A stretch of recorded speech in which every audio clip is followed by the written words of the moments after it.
Bienvenidos y bienvenidas a estas primeras jornadas sobre parentesco y reciprocidad en América Latina, reflexiones a partir de la etnografía generada a partir de un grupo de trabajo de la Asociación Latinoamericana de Antropólogos. Este evento, que va a contar con dos bloques, con dos presentaciones en el primero y tres en el segundo, va a ser coordinado por los coordinadores del grupo de trabajo, que somos el doctor David Rovilló, el doctor Javier Serrano, de la Universidad Nacional del Río Negro en Argentina, y yo, Juan Pablo Ferreiro, de la Universidad Nacional de Jujuy y el CONICET de Argentina. Muy rápidamente, yo quisiera recordar cuáles han sido las preguntas guía que han conducido a organizar estas jornadas sobre reciprocidad y algunas características particulares de esto. Primero, lo primero que hay que decir es que estas jornadas sobre esta reflexión sobre la reciprocidad va a tener fundamentalmente un carácter de autorreflexión a partir de la práctica etnográfica que cada uno ha ido desarrollando en su trabajo de campo respectivo, en sus investigaciones respectivas, mucho más que una carga de discusión teórica. Lo segundo, hubo una serie de preguntas, específicamente 4, que ordenaron un poco esta exploración que hoy proponemos y que pretendemos comenzar. Primero, revisar bajo qué formas y en qué ámbitos cada uno de los expositores, cada uno de nosotros, encontró la reciprocidad y los intercambios en sus experiencias de campo. Segundo, ¿qué estrategias fueron y son, a la luz de nuestra experiencia, las más adecuadas para recoger esta información? Tercero, ¿qué manifestaciones de reciprocidad de intercambio entre parientes al interior de un grupo doméstico o con parientes más lejanos ha observado cada uno de nosotros en nuestras respectivas experiencias? ¿Qué particularidades tenían y qué pensamos acerca de lo que vale o no la pena explorar? ¿Por dónde habría que seguir? El cuarto y último es qué prácticas y discursos específicos relativos a la reciprocidad de intercambio detectamos como particulares del grupo o los grupos estudiados. De más está decir que al margen de que hay compañeras y compañeros que acá tienen un nutrido recorrido a través de la reciprocidad y nos van a ofrecer datos muy contundentes y eventualmente hasta estadísticos, todo esto tiene un carácter más bien experimental y exploratorio, destinado a fomentar la discusión entre nosotros y con el público participante sobre estos temas. Teniendo en cuenta, y me voy a permitir hablar un poco desde mi kiosco, desde los Andes, que alguna vez Enrique Mayer, en la introducción a un libro célebre en los estudios andinos, un clásico, como es Reciprocidad e Intercambio en los Andes Peruanos, que compiló junto con Giorgio Alberti, expresó que precisamente la reciprocidad era la trama, la matriz sobre la cual descansaban los lazos de parentesco. Independientemente de las discusiones teóricas que esto pueda merecer, me parece que es un muy buen punto de partida para comenzar a explorarlo y explorarlo a partir primero del bloque 1 con nuestras dos primeras presentaciones y luego con el bloque 2 con 3 presentaciones. Ahora me gustaría que tomara la palabra David. Gracias. Bueno, muchísimas gracias, Juan Pablo. Realmente dijiste lo que yo pensaba decir con los 4 puntos, que esos puntos eran como para, no todos tenían que cumplir con los 4 puntos a los que convocamos. No fue una convocatoria abierta, sino entre redes de personas que conocemos y que pensamos que trabajan temas emparentados con la reciprocidad y parentesco, ¿no? Para ser un poco redundante, ¿no? El hecho también es que en ocasiones, o sea, que por ejemplo, en los enfoques de Lévi-Strauss, ¿no? O sea que el intercambio es algo como muy importante en las formas elementales. Pero yo creo que muchos investigadores no han visto más allá de eso cuando estudian otros sistemas de parentesco. O sea que también hay formas de intercambio, son muy, muy importantes. A veces son ritualizados, a veces no, a veces se dan como en la vida cotidiana o en el ámbito ritual. O sea que, por ejemplo, lo que yo he observado en pueblos de Tlaxcala y Texcoco, que hay sistemas muy, muy, muy pues no sé, quizás es demasiado decir rígidos, pero muy formales, ¿no? De intercambio para la preparación de fiestas, tanto en las fiestas comunitarias como en aquellos que se dan en momentos del ciclo de la vida, como bodas, como quinceañeras, que son muy, muy, muy ordenadas. Y también en otros ámbitos hay otras formas de modos de intercambiarse. Por ejemplo, el estudio que hicieron Larisa Lomnitz y Marisol Pérez Lizaur sobre una familia de élite en México, en la Ciudad de México, hay también sistemas, hay una serie de formas en que la gente reconoce intercambio, ¿no? Pero no necesariamente que quisimos abordar estas cuestiones. Esos están dentro de lo que estaba contemplado. También hay otras dimensiones de reciprocidad que se han visto, no se han notado. Por ejemplo, el trabajo de la siguiente, eh, la segunda ponente del día de hoy, Leticia Robles Silva, también cuestiones de reciprocidad entre las generaciones, ¿no? En la situación de cuidado de los ancianos, hay también algo que se está produciendo como, se puede pensar como reciprocidad y que pues se traduce en quizás servicios pagados por los cuidados cuando eran niños. O sea, que hay cosas que son a largo plazo, son como complicados o difíciles de captar en el campo, pero ahí están, ¿no? Entonces, esos son algunas de las cuestiones que hemos querido señalar y también quisiera yo aprovechar para mostrarles en la pantalla, mientras que sigo presentando, lo que son los eventos de las siguientes jornadas, ¿no? O sea que, bueno, el día de hoy, los que están aquí seguramente saben cuál es el programa. Podemos pasar a la siguiente, Jorge, y que lo vayas pasando, ¿no? Y para que puedan visualizar en los títulos, eso está en la página de Facebook.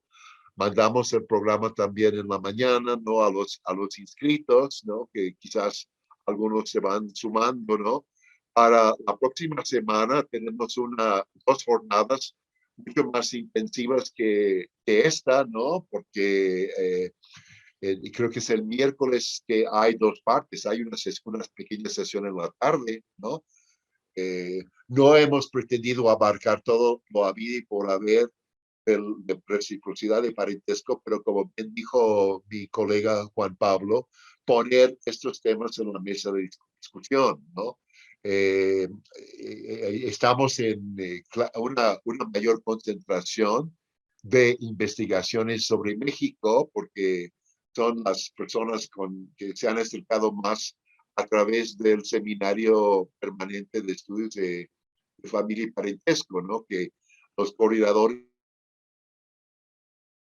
somos parte de eso y estando en esa situación planteamos la posibilidad de un grupo de trabajo, ¿no? Bueno, pues el día jueves 28 creo que es un día súper intenso, creo que hay una sesión en la tarde, ¿verdad? O es solamente en la mañana, sí, en la tarde, son 6 horas, ¿no?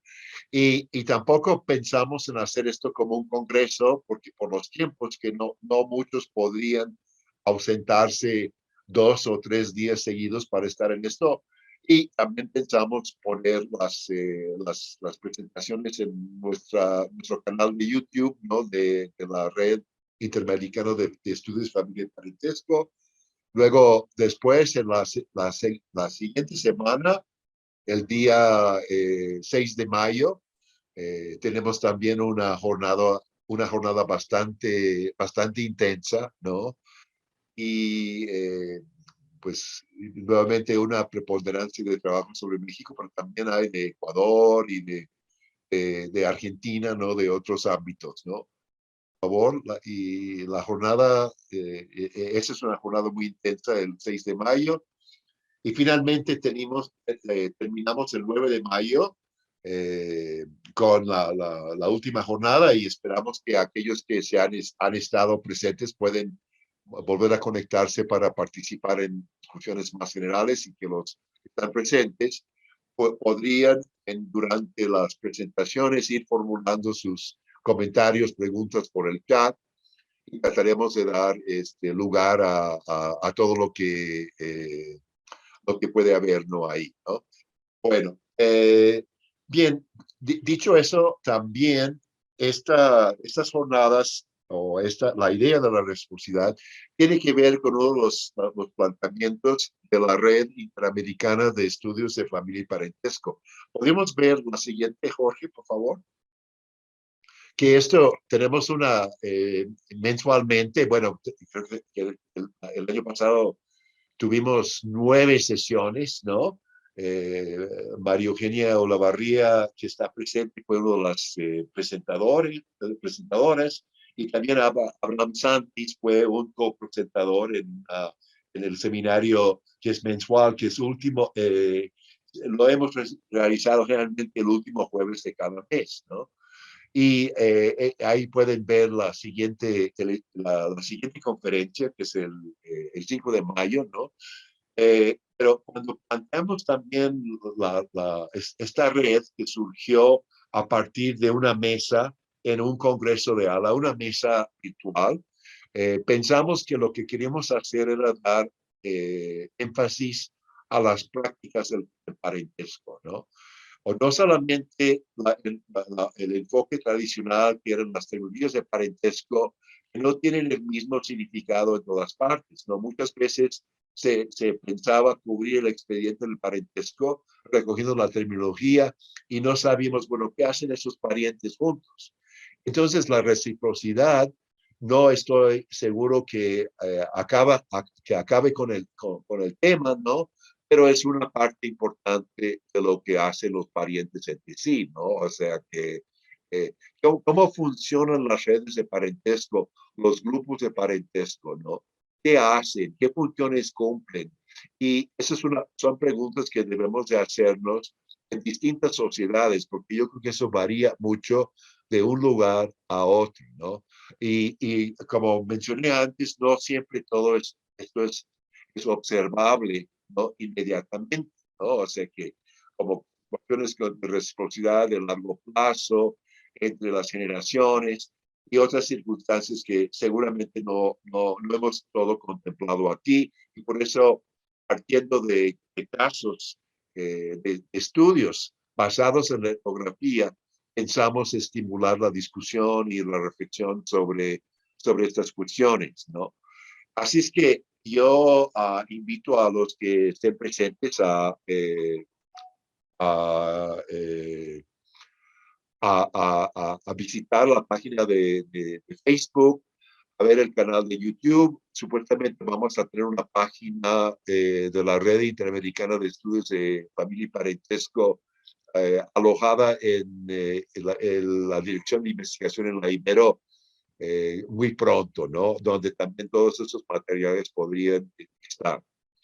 Y bueno, también parte de nuestros objetivos en la Red Interamericana de Estudios de Familia y Parentesco es de proveer a investigadores en formación y a estudiantes de antropología, pero también de otras disciplinas, como podrían ser historia y sociología, algunas herramientas, ¿no? Para investigar situaciones concretas, ¿no? O sea que como hacerse de datos y poner ciertos temas en la discusión. O sea que principalmente los temas tienen que ver con las prácticas de parentesco, ¿no? Las prácticas y las lógicas culturales. ¿Qué hacen los parientes? situaciones muy particulares. Bueno, yo creo que he dicho más que suficiente, ¿no? Creo que podríamos como dar inicio ya a a las presentaciones. Y yo les recuerdo que en este primer bloque, que el programa está puesto para entre las 10:30 y las 11, y luego de 11 a 11:30 vamos a tener las dos presentaciones. Y lo que yo pediría a los expositores es que si pudieran hablar como unos 25 minutos y dejar 5 minutos para comentarios y preguntas muy puntuales, ¿no? Después de estas dos primeras presentaciones, va a haber una media hora a las 11:30, 12:30. Estoy hablando de hora de México. En Argentina son 2 horas después. En Chile es 1 hora después. Creo que en Perú y Colombia ahora estamos en el mismo horario que en México, ¿no? Entonces, una media hora para discusión. Vamos a tener un pequeño receso de 12 a 12:10, ¿no? A las 14:10 en Argentina, y bueno, ustedes calculen en los demás países, ¿no? Entonces, eso sería como la dinámica de la jornada del día de hoy y en general de los demás días. Bien, bueno, sin más, yo quisiera presentar a una colega, una amiga, María Eugenia Olavarría, ¿no? Que, como mencioné, ustedes pueden ver su conferencia en nuestro canal de YouTube, muy interesante, que tiene que ver con el tema que va a presentar ahora, ¿no? María Eugenia Olavarría Patiño es etnóloga por la Escuela Nacional de Antropología e Historia y doctora en Ciencias Antropológicas por la Universidad Autónoma Metropolitana Unidad Iztapalapa. Actualmente es profesora investigadora del Departamento de Antropología de la misma Universidad Autónoma Metropolitana de Iztapalapa. En un primer momento se dedicó al estudio de la ritualidad y la mitología de los Yomen del sur de Sonora, conocido en la literatura como los yaquis, ¿no? Su libro, El cuerpo flor, que fue publicado en Porrúa en 2009, versa sobre la curación y el cuerpo sobre este grupo, ¿no? Desde hace 2 décadas dirige su atención hacia los parentescos urbanos y electivos en la Ciudad de México, el marco de la desigualdad y la vulnerabilidad sociales. Actualmente se interesa en las relaciones de parentesco mediadas por las biotecnologías de la reproducción humana. Su libro más reciente, La gestación para otros en México, Parentesco, Tecnología y Poder, fue editado por Gidesa en 2018. En 2019 y 2020 ocupó la cátedra Alfonso Reyes como profesora invitada de la Universidad de París, es la Nouvelle Sorbonne. Y entonces también quisiera yo indicarles que su libro está disponible en línea, ¿no? En la liga. Yo tuve el gusto de presentar el libro en 2 ferias de libro y realmente es un gran trabajo, ¿no? Un rigor metodológico, que es un tratado muy importante sobre ese tema de la reproducción asistida, ¿no? Y la gestación para otro. Bueno, sin más, es un gusto darle la palabra a María Eugenia Olavarría. Adelante, María. Muchas gracias, David, y hola a todos. Bien, sin más voy a compartir mi presentación, si es posible.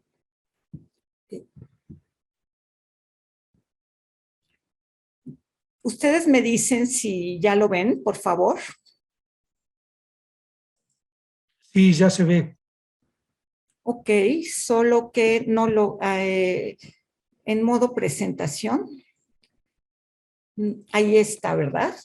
Ahí está en modo presentación. Ok, muchas gracias. Bien, el título de mi ponencia es Don de vida o mercancía, reciprocidad y vínculos entre donantes reproductivos y receptores. Reflexiones a partir de una investigación en México.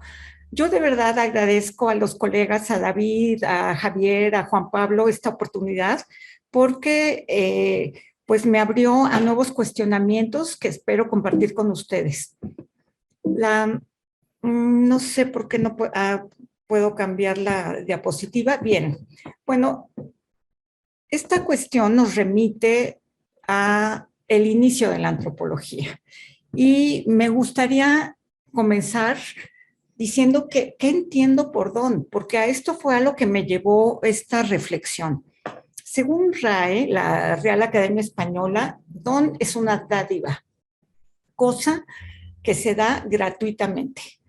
Bajo esta premisa, el intercambio que presupone alguna contraprestación con o sin intervención del dinero no sería don.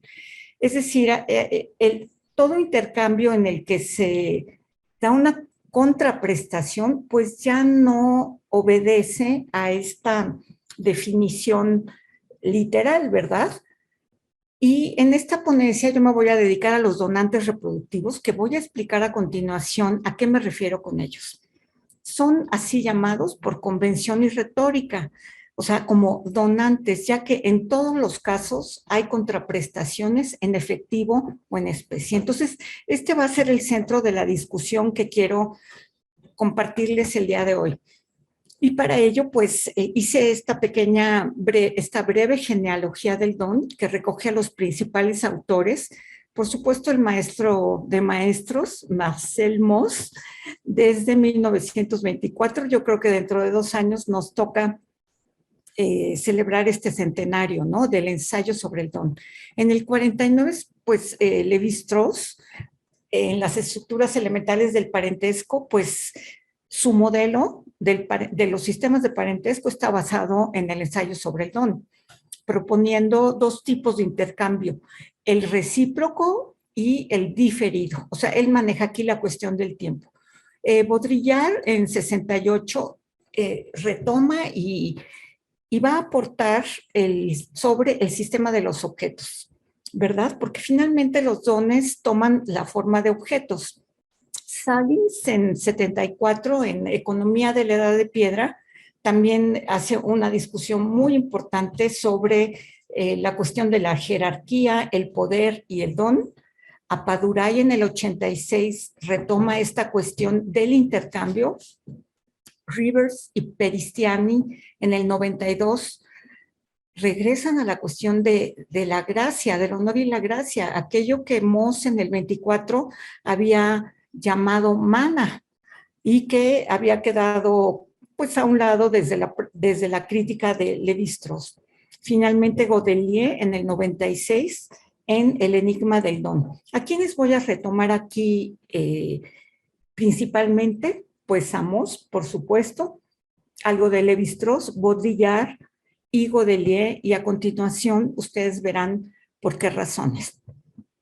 Les decía que esta cuestión teórica se ha debatido alrededor de la libertad y obligación del don, la gratuidad, el interés, pero sobre todo esta cuestión del don confrontado a la mercancía, que es el título de mi ponencia. Y regresando a las preguntas, pues en el ámbito de la reproducción humana médicamente asistida con participación de terceros. Es decir, aquí hay donantes. Hay donantes, como vamos a ver, de semen, de ovocitos y de gestación. Entonces, ¿qué tipo de vínculos se crean entre donantes reproductivos y receptores? Bueno, esto, claro, la reproducción humana médicamente asistida, pues también se puede hacer con participación de los gametos de los padres intencionales, es decir, sin intervención de terceros, perdón. Y también hay otro elemento que estoy dejando fuera, que es la donación ya de tejidos embrionarios, pero que está relacionado con esto. Entonces, ¿cómo se construyen? Sí se construyen lazos de reciprocidad. ¿Y cómo se reconfigura en este contexto de la participación de terceros en la reproducción humana, cómo se reconfiguran el don, el intercambio, el valor. Es decir, cómo se piensan los aportes de ovocitos, semen y gestación desde el punto de vista de los proveedores y de los receptores. Y si en este contexto la disyuntiva don de vida o mercancía es pertinente. Para esto, pues hay que checar un poco esta noción de la que ya hablé en el seminario de asimetría eugenética reproductiva. Alude a una representación del parentesco euroamericano en la que el padre y la madre contribuyen genéticamente en la formación a través del óvulo y el esperma, pero desigual, en la medida en que la madre, o sea, la mujer, aporta un elemento más, que es la gestación. Esto es una asimetría, porque si fuera solo el óvulo, ni aun cuando fuera solo el óvulo y el esperma, se podría hablar de una asimetría. Participan de manera asimétrica, pero la gestación representa una función, como vamos a ver, totalmente distinta. También, sobre todo, desde el punto de vista simbólico. Entonces, al haber dos aportaciones, digamos, desde los cuerpos femeninos, desde las actoras femeninas, hay aquellas que aportan el material genético ovodonantes o proveedoras, o sea, yo les llamo proveedoras, porque también se les llama donantes, pero todas reciben una contraprestación que a menudo es en dinero.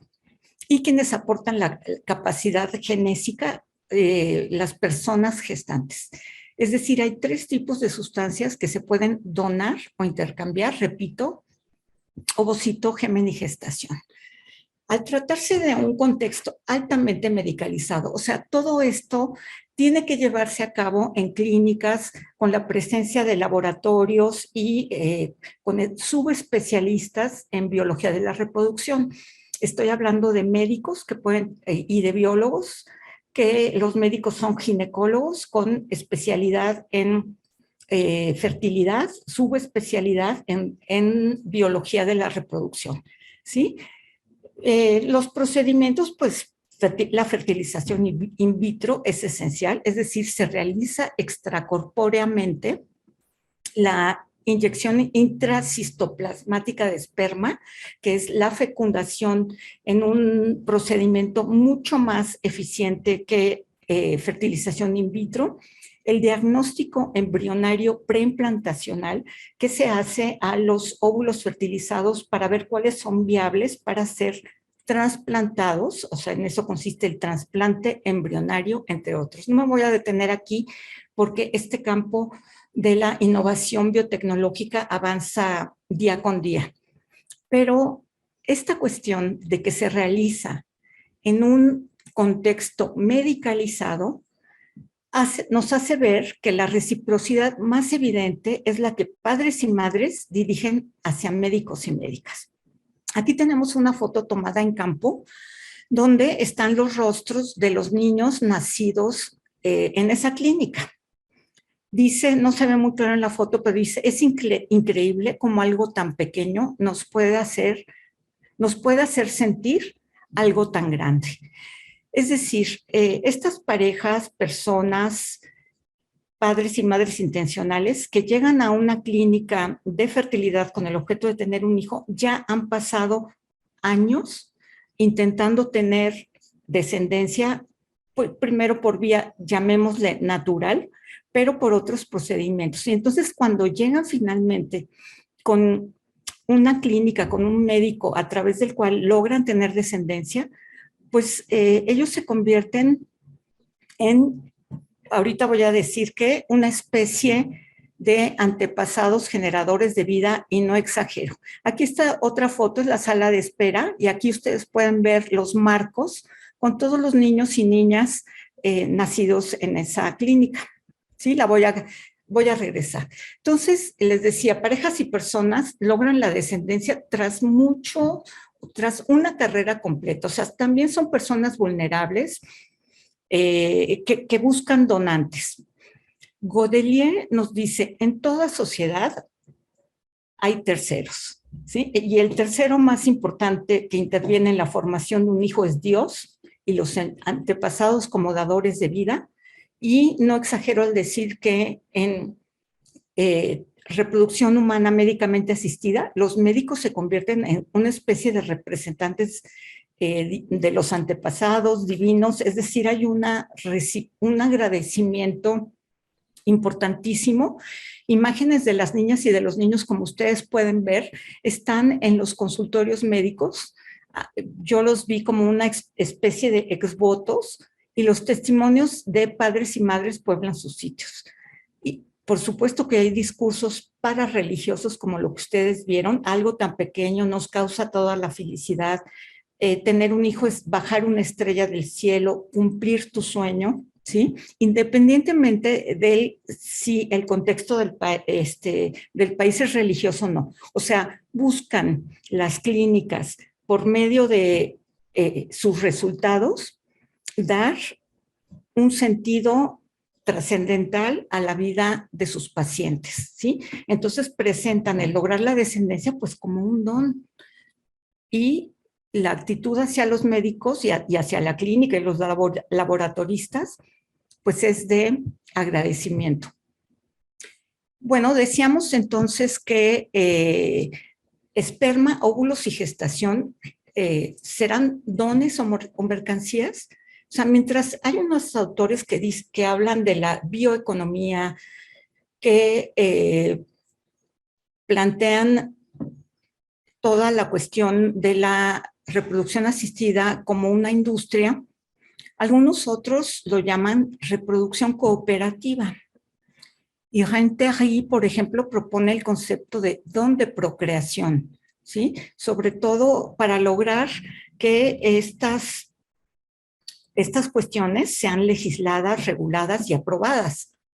De hecho, se refiere al don de vida, para designar aquellas situaciones en que un tercero delega su capacidad genética con la finalidad de ayudar a procrear a otros. Es decir, desde el punto de vista de los antropólogos, los bioéticos, los legisladores, está confrontado esto. O sea, unos lo ven como mercancía, como mercantilización de la procreación humana, otros lo ven como don de vida. Ahora, lo que yo veo es que no se, y esto pues fue un resultado ahora de esta indagatoria, que no se puede tratar por igual al esperma, óvulos y la gestación. Para mí no tienen el mismo valor, o sea, no son el mismo tipo de dones. Según Baudrillard, hay 4 tipos de valores. El valor de uso, valor de cambio, estos ya los conocemos perfectamente por Marx. Valor de signo, que sería el que trabaja Lévi-Strauss, y el valor simbólico. Este valor simbólico convierte a los objetos en algo inapreciable, es decir, en dones. Es lo que Moss en su momento llamó, digamos, equivocadamente mana, lo que Pete Rivers llama grace, y Godelier distingue entre cosas inalienables y las alienables, o sea, aquellas que se pueden separar y entrar en un circuito de cosas son las mercancías, y aquellas que no son alienables serían los dones. Bien, y nos dice tanto Godelier como Baudrillard que estos dones no alienables, ¿quién decide que es o no alienable? Es decir, es ya una cuestión política. Por ejemplo, en el contexto moral o religioso del catolicismo, la gestación, que equivalen, digamos, en este caso, no con precisión a la maternidad, se considera sagrada. Y su manejo o gestión se convierte en un asunto político. Por eso tenemos este gran debate a nivel mundial alrededor de la gestación por sustitución o gestación subrogada. Mientras hay quienes piensan que gestar a un niño es un acto inalienable, sagrado, otros no piensan así. Pero lo que pasa con la gestación no ocurre con los óvulos y el semen, ¿verdad? Voy a poner rápidamente el ejemplo de ovodonantes. Ya decíamos que son proveedoras. Mientras en la imagen esta foto tomada en el metro de la Ciudad de México en 2000, bueno, fue tomada antes, en 2016, publicada en 2018, dice, renté mi vientre, pero el bebé murió dentro de mí y sin bebé no hay trato, no vales nada. Las mujeres entonces son un objeto que se usan y los bebés una mercancía que se vende. Es decir, este cartel fue una campaña en contra de la gestación por sustitución que se llevó a cabo en la Ciudad de México. Otro que dice, hazte donante de óvulos, dona óvulos y podrás hacer felices a otras mujeres que lo necesitan, fue tomada en el metro de Barcelona, en España. Nada más que, perdón por no poner el pie. Es decir, la diferencia entre donantes de óvulos y gestantes por sustitución es el discurso que las rodea. O sea, mientras unas dan felicidad a otras mujeres, otras son tratadas, pues, como víctimas. Bien. De manera que uno de los resultados, pues, o observaciones, es que hay una falsa dicotomía entre altruismo y trabajo. Según los propios médicos, cómo elegían a las chicas, ¿verdad?, que querían ser gestantes por sustitución.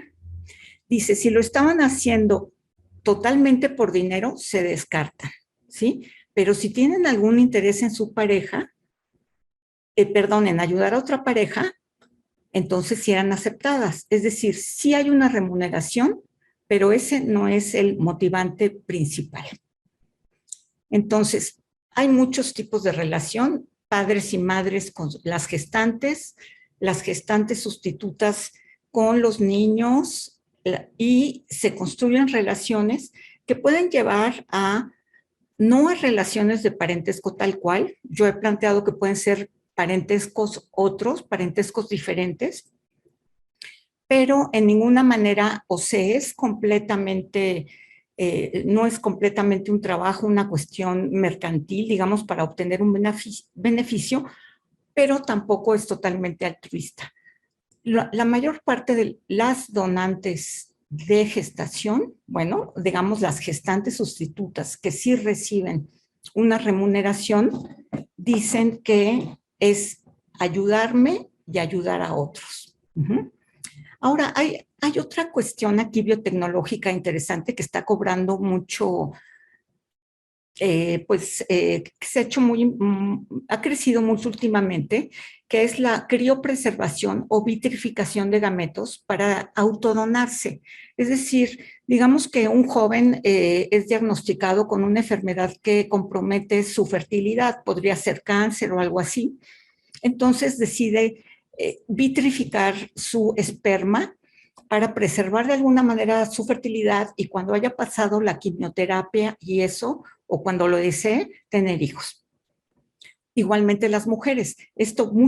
Algunas empresas, sobre todo en el Silicon Valley, ofrecen a las ingenieras, por ejemplo, en su paquete laboral, criopreservar sus óvulos para que no interrumpan sus carreras y programen, digamos, a la edad que deseen su posible maternidad. En Francia, la condición para que una mujer criopreserve sus óvulos es donar una parte de ellos. Es decir, no, porque el Estado no va a pagar a estas personas, sobre todo a las mujeres, que quieren diferir la maternidad. Entonces, aquí ven ustedes este anuncio de una clínica que dice, congela tus óvulos para el momento adecuado, ¿sí? Entonces, ¿qué pasa con el semen? ¿Sí? Aquí es otra cuestión. Aquí, pues es una sustancia abundantísima en la naturaleza, pero ¿cómo se le otorga valor? Por el intercambio. O sea, se venden en los bancos de semen a nivel mundial donantes exclusivos mundial y semen premium. Esto de acuerdo a las características fenotípicas, étnicas, personalidad, habilidades y hasta cualidades morales y coeficiente intelectual del donante.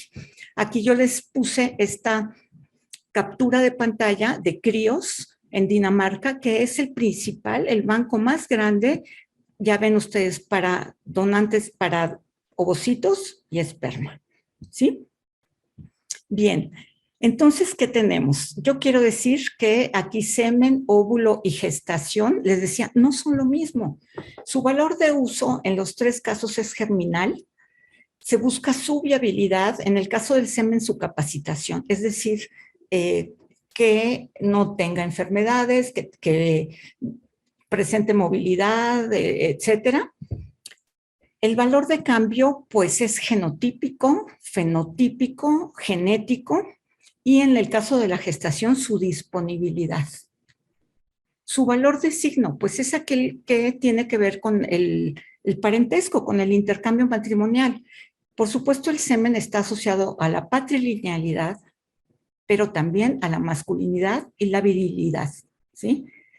Su valor simbólico, o sea, vimos que el óvulo no tiene, mientras que ya decíamos, la gestación es sagrada, ¿sí? Está rodeada de tabús, de prohibiciones, etcétera, y el valor simbólico del semen es altísimo, ¿sí? Implica un valor público de identidad. ¿Por qué lo digo? Porque los hijos nacidos de donantes, solo aquellos que son nacidos de semen donado buscan a sus progenitores, ¿sí? Entonces, ahí vemos el gran valor simbólico del semen. Bien, me ajusto al tiempo de los 25 minutos. Para las personas que gestan para otros, para los donantes de semen, dono mercancía no representa una disyuntiva. Se ayudan y ayudan a otros, es remunerado y al mismo tiempo es una ayuda. Este ámbito, según mi punto de vista, pues estaría confinado sobre todo a una retórica que alude de forma recurrente al altruismo como opuesto a la comercialización, el don de vida contra la mercantilización del cuerpo. Y con esto les doy las gracias y espero sus comentarios.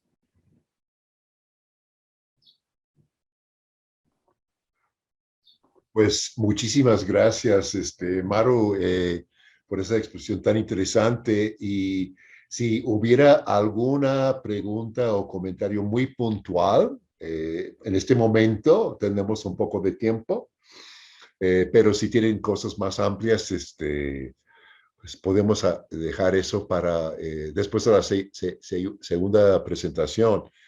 Y ahí estoy viendo que alguien tiene una pregunta.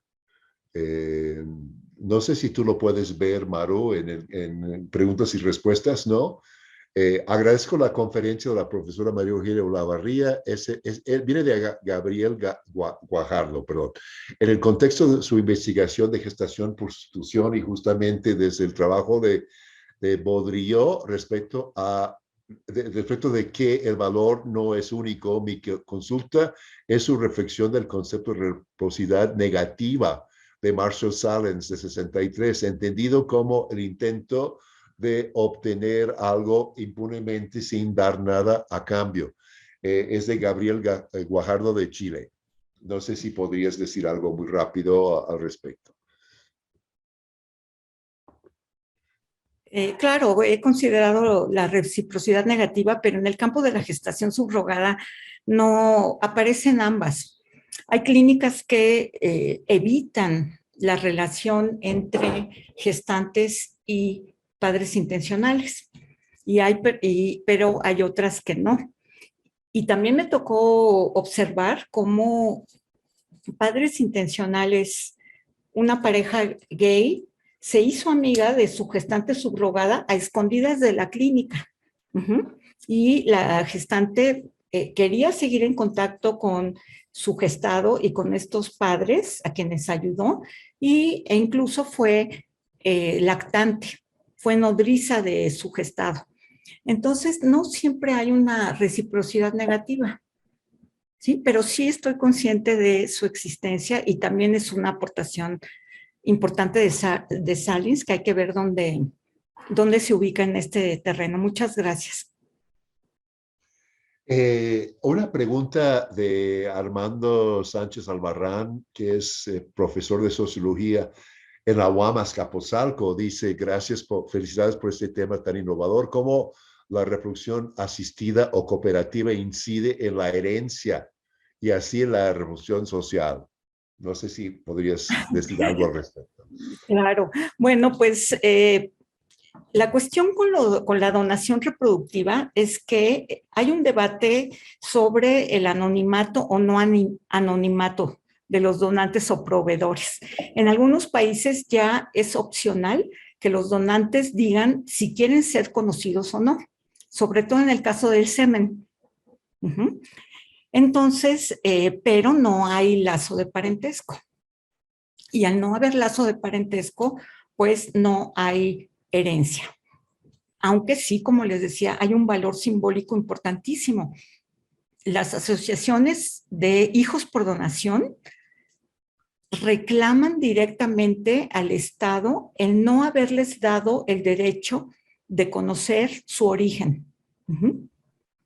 Entonces, si vemos la herencia, bueno, en términos de transmisión de bienes o sucesión de cargos, no. Pero la identidad es un elemento importantísimo del cual los nacidos por reproducción asistida van a reclamar. Ellos quieren conocer a sus donantes e incluso les llaman padres. Pero bueno, muchas gracias por su pregunta. No sé si contesté, pero no, yo no vería la herencia ni la sucesión en esta cuestión. Muy bien, muchas gracias. Y hay una pregunta que viene de Javier González Díez de la Universidad de Torino en Italia. Dice, muy interesante, la ponente, ¿puedes, por favor, explicar mejor el último tema? Es decir, ¿por qué solo los hijos de semen donado buscan a sus padres? ¿Esta cuestión es un resultado de tu investigación etnográfica? Sí, bueno, sí. Es decir, bueno, yo me dediqué a estudiar con mayor interés la gestación subrogada, pero a partir de ahí pues han surgido todos estos temas y he tenido contacto con asociaciones de personas nacidas de donantes.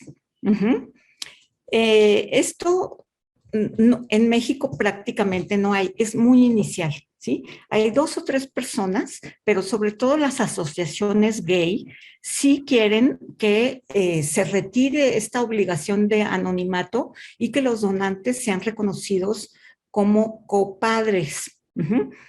En el caso de, ¿por qué afirmo que solo los donantes, perdón, los hijos nacidos de donación de semen, o bueno, no únicamente, pero pues son los que aparecen. Esto lo conozco por literatura etnográfica además. En Inglaterra, pues son famosísimos los siblings, ¿no? O siblings nacidos de donantes, que además pues buscan por internet el número de registro del donante de semen, se buscan entre ellos, hacen sus grupos de Facebook y son hijos de donantes, o sea, siblings. En España, recientemente participé en un seminario en el que estos hijos de donantes ya en asociaciones están reclamando al Estado español que les deje, que les permita conocer a sus padres, llamémosle genéticos. Un caso, bueno, me llamó mucho la atención porque este joven se enteró ya adolescente que a quien él llamaba padre no era su genitor. Resulta que esta persona a quien él llamaba padre es portador de una enfermedad que se transmite genéticamente y entonces la pareja evitó que su hijo tuviera esta enfermedad, pues con la ayuda de un donante de semen y fertilización in vitro. Entonces este joven pues se siente engañado por la vida, se siente que hubo una especie de complot en su contra para no permitirle ver su origen, y el riesgo que él ve más fuerte es que llegue por este desconocimiento de su genitor a relacionarse con una mujer que pueda ser su pariente genética. O sea, el terror de estas personas a veces es el incesto. Ahora, puede haber, yo no conozco grupos de activistas que estén en búsqueda de sus subrogadas, de sus madres prestadas o subrogadas, ni de sus proveedoras de óvulos. La mayoría y prácticamente todas las asociaciones que buscan sus padres son varones, ¿sí? Por una alta, bueno, es una hipótesis, el alto valor simbólico del semen. Muy bien, muy interesante. Yo tengo comentarios, pero para más adelante en la difusión, porque creo que esta investigación arroja mucha luz sobre cuestiones como, podemos decir, esenciales, ¿no? De alguna forma, ¿no? El término esencialista es como mal visto, pero pues hay cosas que están como a la esencia, al origen de las cosas, ¿no? Que es importante que tomemos en cuenta. Olvidamos también muchas veces la parte genética, porque han dicho que el parentesco es una construcción social o cultural, pero de repente entra aquellas cosas, no de manera quizás universal, pero incide en los pensamientos de las personas en su actuar. Bueno, sin más, ahora vamos a pasar a la siguiente. Muchísimas gracias, María Eugenia, ¿no? Gracias a ustedes. ¿No? Ahora vamos a pasar a la segunda expositora de este primer bloque, que es la doctora Leticia Robles Silva. Ella es doctora en Ciencias Sociales por la Universidad de Guadalajara, Ciesas, en un programa de codoctorado, ¿no? De cotutela, ¿no? Del occidente de México, y actualmente es profesora investigadora por la Universidad de Guadalajara.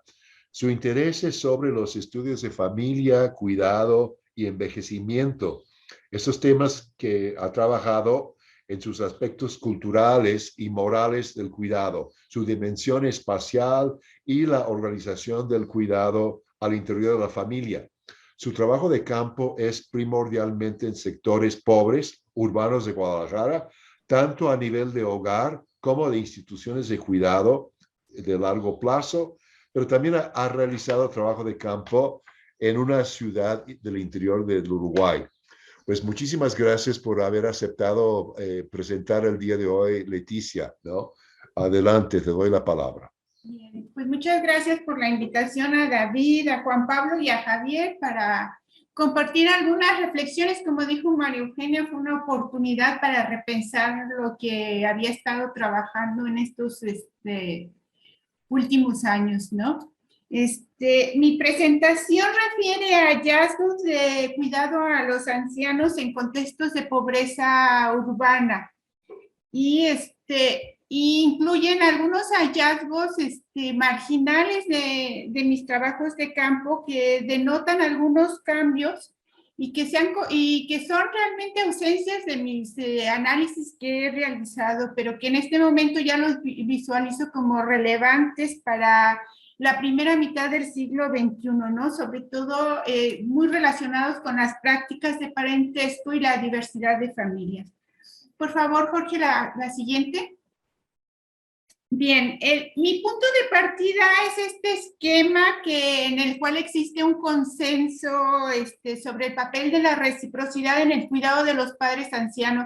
O sea, digamos, este esquema tiene un consenso en la literatura internacional en los diversos países y que básicamente, o sea, implica algunos conceptos subyacentes muy importantes que se manejan y hacia dónde se han dirigido las evidencias empíricas, ¿no? Bueno, el cuidado de los padres ancianos se basa en algo que se conoce como reciprocidad diferida en tiempo y que tiene realmente 3 fases, ¿no? Los padres cuidan a sus hijos cuando son pequeños.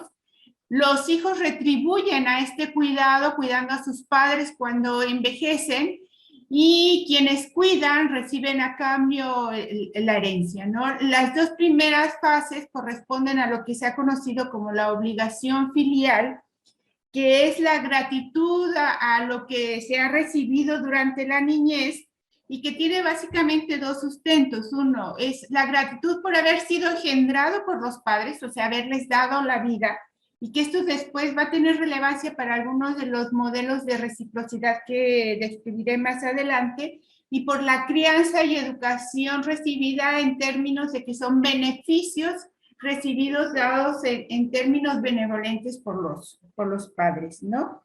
Y que esto se ha concretizado en lo que se conoce como las normas culturales de la designación de cuidadores, que es la ultimagenitura y la primogenitura. Unos funcionan en algunas culturas, por ejemplo, la ultimagenitura para la zona cultural mesoamericana. Primogenitura, por ejemplo, es fundamental en países como China, Taiwán, Corea, ¿sí? Japón.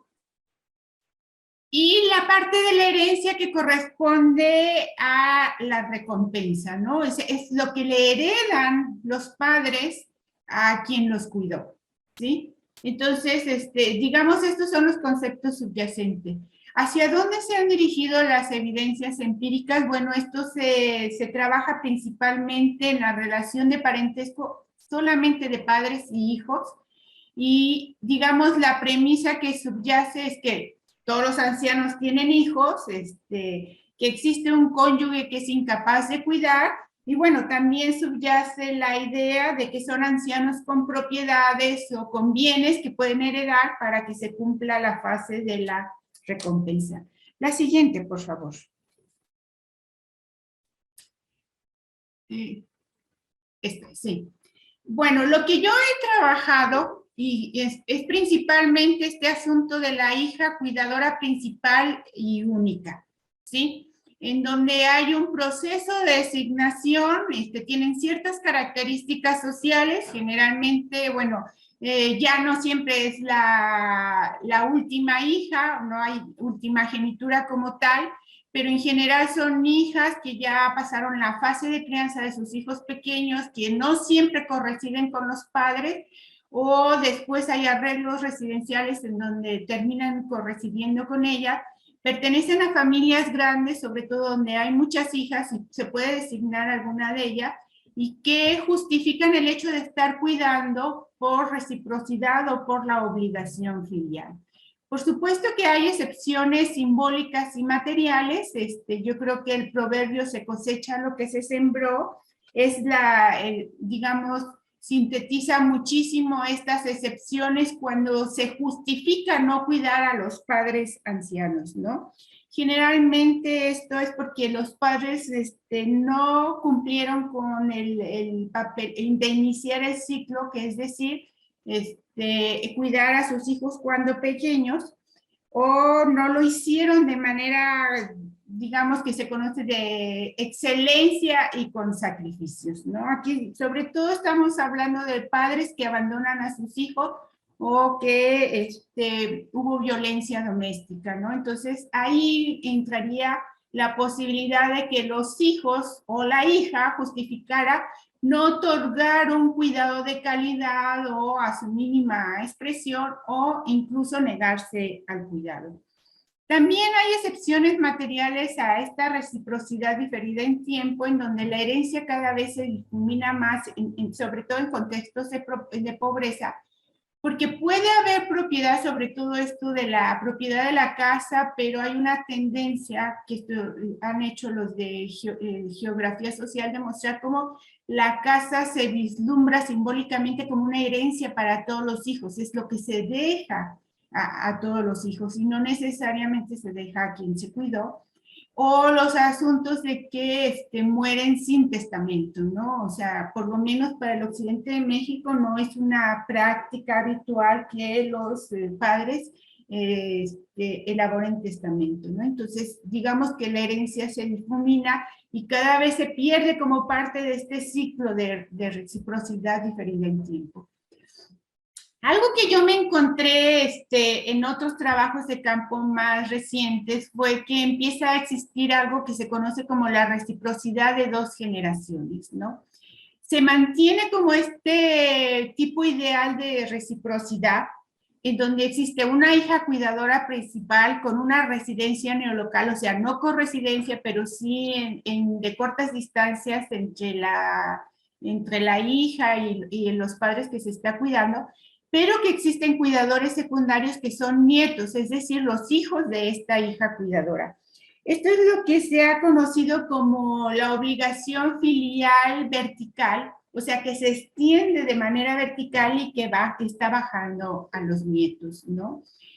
A diferencia de la obligación filial vertical que se reporta para África, en el caso de los niños cuyos padres murieron de SIDA y que son cuidados por las abuelas, en donde se brinca a la generación de los padres y entonces se da el vínculo de esta obligación filial de abuelos y nietos, ¿no? O sea, estos nietos regresan a cuidar a sus abuelas cuando están cada vez más envejecidas.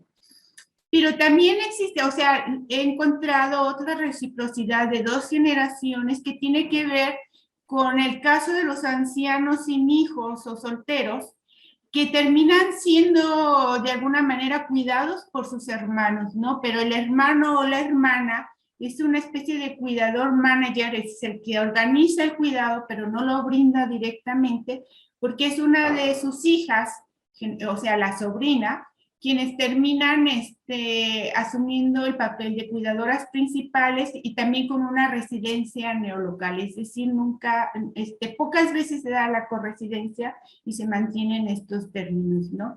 Ahí lo que se alude muchísimas veces es que las sobrinas cuidan al tío o a la tía en función de que es el hermano o hermana de sus padres, ¿sí? O sea, y que, bueno, ahí se debe como una lealtad familiar, pero no porque haya habido reciprocidad entre tío y sobrina, sino más por esta lealtad familiar que deviene del sistema de parentesco entre los hermanos, ¿sí? Es decir, que en este caso lo que yo desconozco es cómo se construye esta reciprocidad en el caso de que terminan siendo los sobrinos, las sobrinas, los cuidadores, y que, bueno, tangencialmente. Es decir, estas son como las ausencias en mis análisis en las cuales no me había percatado y que, bueno, retomaré al final de la exposición. La siguiente, por favor.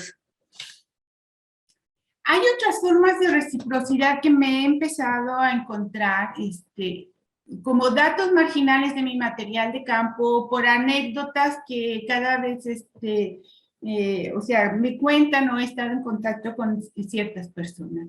Hay una reciprocidad que yo le llamo sin ser cuidadora.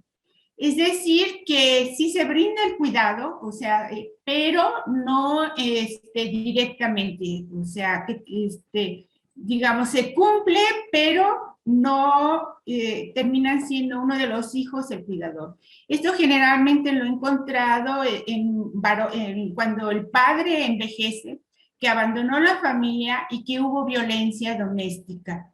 Es decir, en el caso del abandono no han corresidido, no se han visto durante 2, 3 décadas, pero los padres retornan en busca de cuidado de sus hijos, ¿no? Y en el caso de la violencia doméstica sí han corresidido, pero que en el momento en que envejecen hay una salida para desligarse de esta corresidencia, ¿no? Se alude a la obligación filial en términos de que, bueno, finalmente es el padre, o sea, es el padre que los engendró, pero no por reciprocidad, no por la gratitud por lo que recibieron de ellos, ¿no? Entonces lo que terminan optando es por pagar por servicios de cuidado. O los colocan en un asilo o en una residencia donde viven, o sea, en una casa donde ellos viven solos, pero se contrata a una mujer de la comunidad de los vecinos para que los cuiden, ¿no? Es decir, no se rompe totalmente la reciprocidad, o sea, se alude todavía a la obligación filial, pero no, digamos, el cuidado no tiene esta característica que ha sido con lo que se califica que es un buen cuidado, ¿no? Que es un trabajo de cuidado revestido de amor. Toda esa dimensión del amor se pierde y se reduce al mínimo el trabajo de cuidado, o sea, las actividades de cuidado. Otra forma de reciprocidad en la cual cada vez aparece por ahí en mis datos es esta reciprocidad colectiva en donde tampoco todos los hijos terminan siendo cuidadores. Esta opción es pagarle a una hermana o un hermano para cuidar al padre o la madre. o pagar a una mujer de la familia extensa, hermanas, primas, sobrinos, primos, alguna de estas mujeres más de la familia extensa.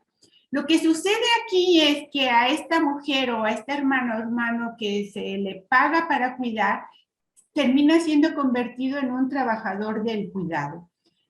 Generalmente coincide con el anciano y es alguien que está desempleado y ese es como un mecanismo para resolver esa parte. El pago proviene ya sea de remesas en el caso de las familias transnacionales o se cooperan entre los hermanos. Pero en el caso de la cooperación entre hermanos es una situación muy fluctuante, ¿no? Hay temporadas que sí pagan y otras que no. Una característica es que estas son familias más pequeñas y con escasez de hijas, ¿no? La siguiente, por favor. Y estaría la reciprocidad entre los extraños, y que sería esta construcción de parentescos no consanguíneos. Hay una que yo le llamo reciprocidad cruzada, en el sentido de que no es directamente de quien recibieron el cuidado de niños a quienes se cuidan, ¿no? Generalmente se alude a que lo cuido como si fuera mi madre, y que termina siendo también en el contexto de la relación entre padres e hijos, ¿no? Estas son las trabajadoras del cuidado que trabajan ya sea en asilos o cuidando en casa a los ancianos, pero que son trabajadoras del cuidado, son alguien totalmente extraño, no son familiares de los ancianos.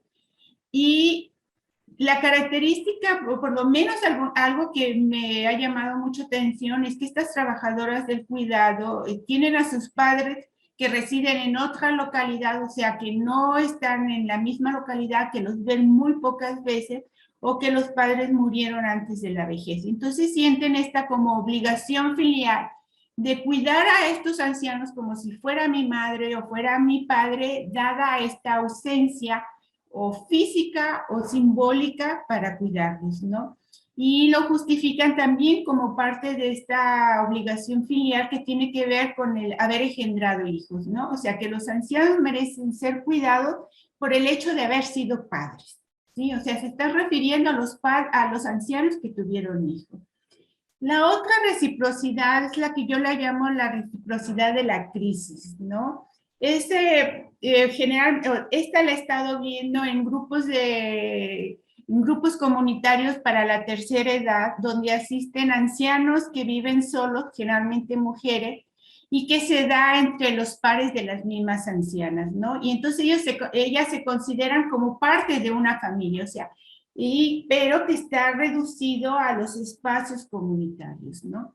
Esta sería una reciprocidad, o sea, son intercambios recíprocos entre ellas que se dan a lo largo del tiempo porque generalmente asisten a estos grupos comunitarios durante varios años, con lo cual forman estas como redes de intercambios de reciprocidad, pero son de corto aliento cuando se trata ya del cuidado. O sea, realmente asumen el papel de cuidadoras durante crisis de las enfermedades o accidentes, o en espera de que los hijos migrantes regresen cuando los padres se han empeorado, ¿no? Pero, digamos, es un ciclo muy, muy corto. La siguiente, por favor. Entonces, ¿cuáles han sido las ausencias en mis análisis que ahora como reflexiono y que me parecen relevantes? ¿Qué es eso que no vi en mis datos y que no indagué en mi trabajo de campo? Por una parte, yo creo que tenía una perspectiva muy influenciada por la segunda transición demográfica que decía que, bueno, había un envejecimiento poblacional, o sea, cada vez más ancianos, que todavía se concebía este envejecimiento poblacional con ancianos con hijos, con familias muy grandes, y que existía una hija cuidadora adulta, ¿no? O sea, que este era el intercambio que se daba. Y que eran, cualquiera anciano que se salía como de este perfil era visto como las minorías de la vejez, ¿no? Entonces yo no miraba a esas minorías, ¿no? ¿Qué es lo que sucede? Que ahora con la tercera transición demográfica que se habla, que no solamente es que el envejecimiento poblacional implica que hay más viejos, muy viejos, o sea, los mayores de 85 años, que cada vez está aumentando la proporción de los centenarios, o sea que es un envejecimiento ahora sí de largo plazo, o sea, alguien llega a los 60 años y tiene una sobrevivencia por lo menos de entre 25 y 30 años posteriores, ¿no? O sea que va a llegar casi a los 100 años. Pero esta tercera transición se está acompañando de otros cambios en los contextos familiares y en las relaciones de parentesco de estos, de esta población envejecida. Tenemos cada vez que se están haciendo más visibles precisamente porque la generación de los baby boomers están envejeciendo ya, que son los ancianos sin parientes, o sea que debido a que pertenecen a familias más pequeñas, los hermanos mueren en el transcurso, pueden ser ancianos sin hijos, que también pueden ser los hermanos, y entonces si muere el hermano y eran 2 o 3, terminan siendo, no teniendo sobrinos. Los propios ancianos, sobre todo mujeres que decidieron no procrear o la procreación se dio en etapas muy tardías y murieron los hijos antes, y los ancianos solteros. Yo a esta transición demográfica, que eso es a lo que en este momento se discute, le agregaría el envejecimiento de la discapacidad. Es decir, cada vez tenemos aquellos niños con síndrome de Down, autismo, lo que ahora se conocen como diversos, que están llegando al envejecimiento, ¿no? Y entonces eso genera otros tipos de cuidados, los cuales no estábamos viendo porque generalmente se esperaba que sus padres, quienes los cuidaban, como morían a etapas de jóvenes o adultos, ahora sobreviven los dependientes, pero no sus cuidadores. El envejecimiento de la adopción, es decir, quienes fueron adoptados y que ahora sus padres biológicos retornan para buscarlos en busca de cuidado, o yo creo que tarde o temprano los de reproducción asistida, que nos mostraba María Eugenia, que cuando el envejecimiento van a retornar en busca de esa lealtad porque es parte de la obligación filial. Y todo esto de las familias por segundas, terceras y cuartas nupcias, en donde no sabemos cómo está la lealtad. ¿Cuáles fueron mis limitaciones? Que en mis trabajos de campo no incluía a estos otros sujetos de estudio, a estos otros tipos de familias en los cuales no tengo la mente, o sea, tengo ideas muy superficiales o, digamos, todavía muy nebulosas, y por lo cual no me había generado preguntas de investigación sobre ellos. O sea, que ahora me pregunto, ¿cómo se construye la reciprocidad en estas nuevas circunstancias que nos está mostrando la tercera transición demográfica? La siguiente, por favor. El otro fue haberme centrado mucho en una perspectiva de la cuidadora principal, ¿sí? O sea, no mirarla como aislada, mirar qué era el trabajo y el amor y qué se designaba. Yo creo que hoy día habría que empezar a trabajar con la idea esta que venía desde planteándose de los sistemas de cuidados desde el siglo pasado, considerando que el cuidado es una acción muy compleja que requiere o sea, que no hay una cuidadora aislada de la familia o de las redes de parentesco, sino está implicada, y que habría que ver cómo todos participan de alguna manera o que tienen estilos de participación en esos sistemas de cuidado, ¿no? Y yo creo que algo que por lo menos yo haría la autocrítica es de que me olvidé de los ausentes del cuidado, o sea, ¿quiénes son en las circunstancias de su no participación en el cuidado de los padres ancianos? Que ahora parece vislumbrarse por el asunto de que están cuidando a niños con discapacidades. Por ejemplo, está el asunto de la insuficiencia renal crónica, que hace que las madres se dediquen a cuidar a sus hijos adolescentes o jóvenes porque necesitan hemodiálisis, o sea, tienen unas demandas de cuidado, síndromes de Down, los neurodiversos. Entonces, esto les impide involucrarse en el cuidado de sus padres, que hay varios ancianos dependientes simultáneos, tenemos a los abuelos sobrevivientes, a los padres sobrevivientes, a ambos cónyuges sobrevivientes, y yo creo que el otro asunto es lo del crimen organizado. Una estudiante que yo tuve estaba trabajando en una localidad que tuvo que cancelar trabajo de campo porque al empezar a hacer las entrevistas se dio cuenta o las narraciones empezaban a girar que el nieto que los cuidaba había sido asesinado debido a que pertenecía a estos del crimen organizado. Es decir, que ahí aún cuando están metidos en esto, son los cuidadores de ellos, ¿no? Entonces, ¿cuáles son estos, quiénes y las circunstancias que lo hacen? La siguiente, por favor. Y finalmente, una de mis ausencias y que fue, yo diría, mi ceguera teórica fue no haber visualizado el mercado del cuidado, que hoy día se ha expandido y se ha apropiado de espacio de los cuidadores familiares, de los trabajadores del cuidado y que están penetrando por todas partes. Una de las circunstancias que hace que este mercado se haya expandido es la ausencia total del Estado. No regula el Estado este mercado del cuidado, faltan políticas sociales y las políticas sociales de la familiarización o individualización de las políticas sociales de cuidado lo que hicieron fue abrirle las puertas al mercado.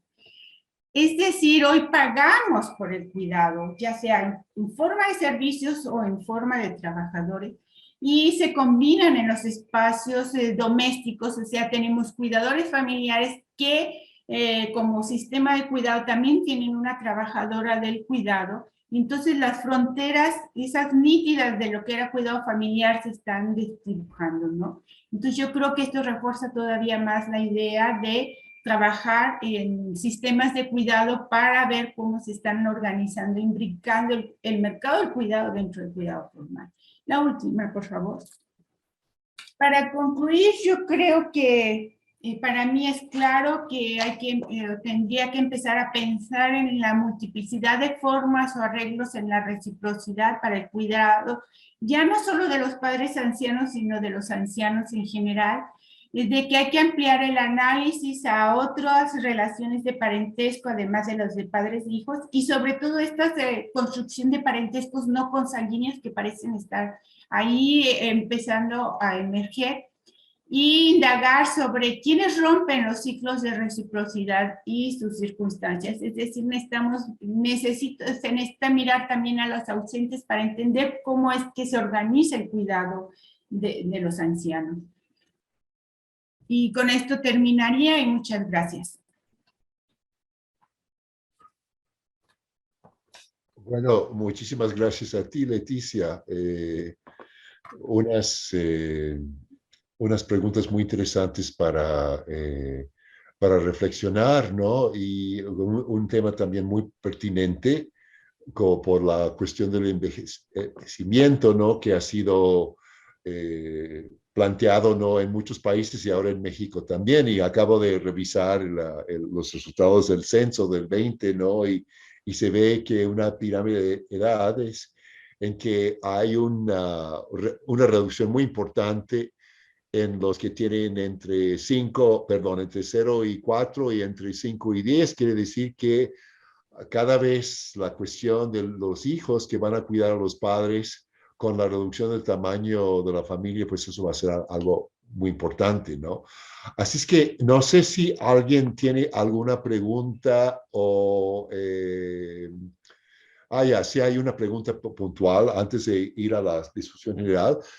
Está preguntando Susana Maibrí Salazar si habría que, ella dice que habría, si no habría que indagar cómo participan los hombres en el cuidado. Sí, claro. Por ejemplo, la reciprocidad de dos generaciones, los que realmente se involucran son los nietos varones, ayudando a sus madres, que es la hija cuidadora. Ahora, cada vez más en esta imbricación entre cuidado familiar y el mercado, son los esposos varones ancianos, que la esposa anciana requiere cuidado, que contratan trabajadores del cuidado, ¿no? Pero ellos siguen siendo los cuidadores, ¿no? O sea, ellos realizan algunas tareas del cuidado, pero son apoyados por estos otros. O sea, yo creo que cada vez, ahora, habría que considerar que hay poca investigación sobre las familias gay, donde, bueno, son dos hombres, y entonces ahí hay cuidado cuando se da el envejecimiento, ¿no? O todo esto de las nuevas diversidad sexual, identidades sexuales, que están rompiendo también, porque quienes transforman de ser mujeres a convertirse en hombres o viceversa, bueno, ahí, quién es el hombre, o sea, a cuál hombre nos referimos, también hace que se rompa. Entonces yo creo que hay mucho por trabajar todavía con estas nuevas transformaciones de la familia, ¿no?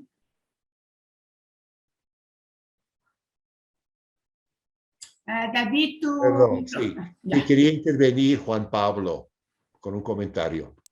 Sí, primero agradecerle a las dos los trabajos.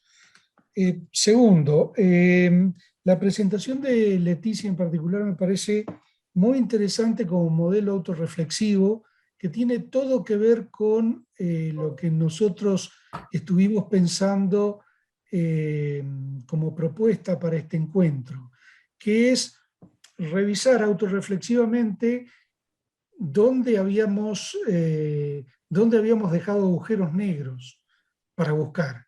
Entonces me resultó muy interesante como modelo a seguir. Y lo tercero, me llama mucho la atención en ambos casos, por vías distintas, tanto María Eugenia como Leticia están poniendo el dedo en la llaga sobre algo que tiene que ver con una pregunta que se hizo en la presentación de Terucán, la última presentación, que era cuál era el papel del parentesco ahora en una sociedad compleja, si el parentesco está definido para situaciones de sociedades mucho más simples o restringidas. No solo ellas están dando una respuesta muy explícita y muy contundente a el nuevo papel del parentesco, sino que están haciendo emerger algo que en lo que vamos a tener que trabajar de aquí en más, que es la aparición de nuevos parentescos no consanguíneos.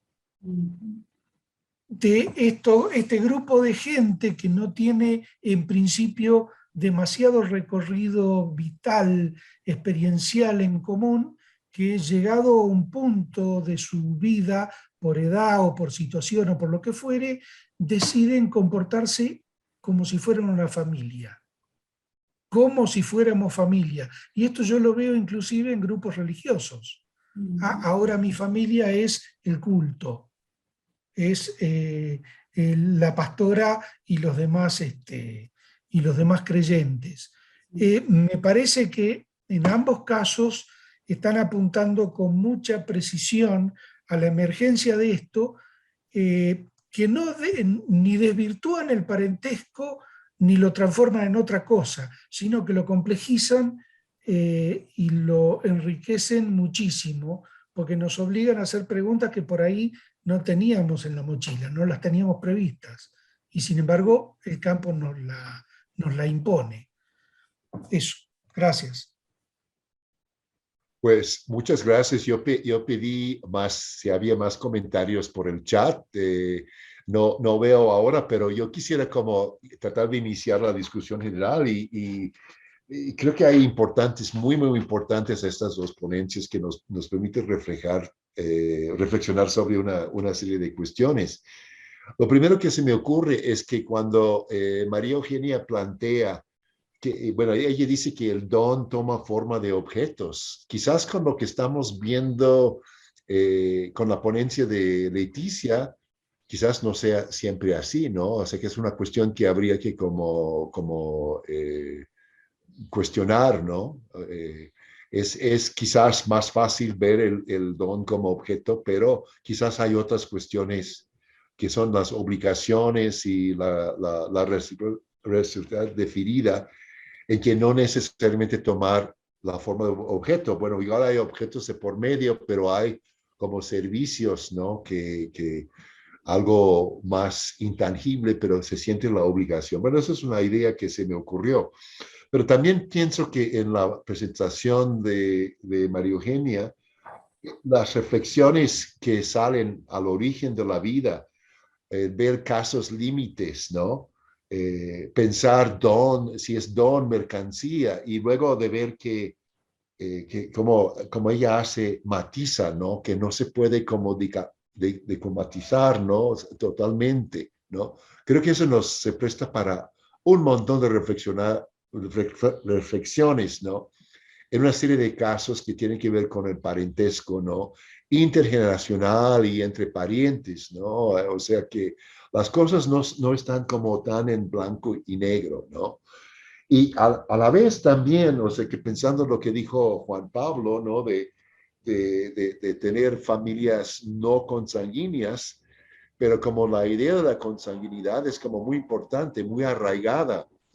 No, cuando hice una de las presentaciones de tu libro, planteé la pregunta de que tampoco podemos decir eso como cuestiones como culturales, pero muchos individuos tienen un arraigo muy importante a la búsqueda del padre, por ejemplo, ¿no? Que es algo como son cuestiones muy arraigadas y estamos en lo genético o lo cultural o, bueno, son cosas que creo que no debemos de dejar de pensar, ¿no? Sin quizás poder dar respuestas, pero son preguntas importantes, ¿no?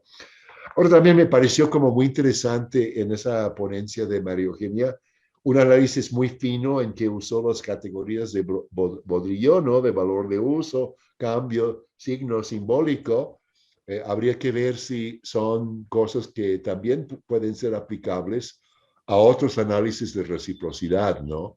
Y nos invita a pensar que es un asunto complejo, ¿no? Y hay de cambios y cambios.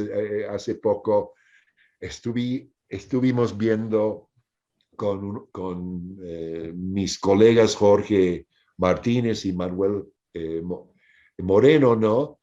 La cuestión del intercambio y la sustitución que habla Evans Pritchard de que pueden dar de repente un pepino, ¿no?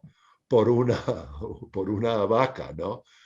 En un sacrificio, pero no lo pueden hacer cuando es el pago de la novia, no vale un pepino eso, ¿no? Quieren la vaca, ¿no? Entonces que hay intercambio, hay reciprocidad y reciprocidad, y esa discusión nos invita, ¿no? A pensar en eso de una manera como más fina. Ahora, también el caso que Maru mencionó de los hombres, ¿no? De un caso particular en España, pues quizás estando en un ambiente de problemas de genéticas, ¿no?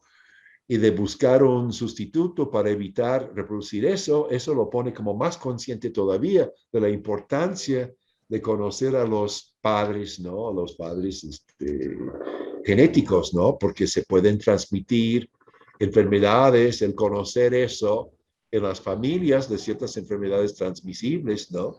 Como eso es importante, ¿no? Para la vida, ¿no? También se desprende de la biotecnología, ¿no? que contamos, que es parte del tema que maneja Maru. Y yo también quisiera pedir que el momento en la discusión que nos hablara un poco de su trabajo de campo, esto a las dos expositores. Y también quiero disculparme con Kevin, que hizo una pregunta en las preguntas y respuestas, y al contestarle que en la discusión lo haríamos, contestaríamos, se perdió la pregunta. Así es que quizás él quiere volver a plantear una pregunta específica para María Eugenia. Bueno, para Leticia, yo diría que es un problema tan pertinente. Ya mencioné, no todos los países están hablando del envejecimiento, está en la agenda y pues en México nos llega también, en otros países de América Latina como Argentina, Uruguay, llegó mucho antes, ¿no? Que acá. Y que está, me parece como muy bien que lo está relacionando con lo macro, con la tendencia demográfica general, ¿no?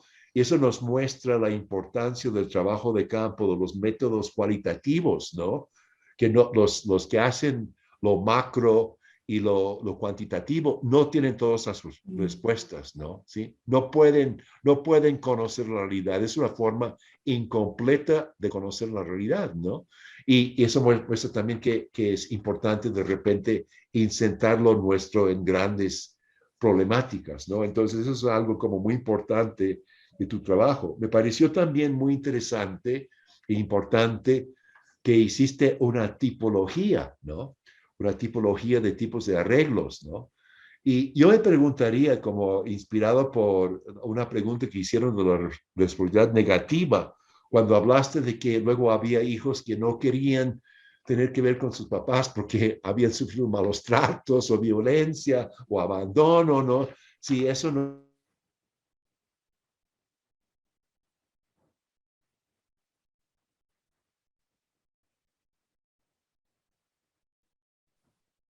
Perdimos, David.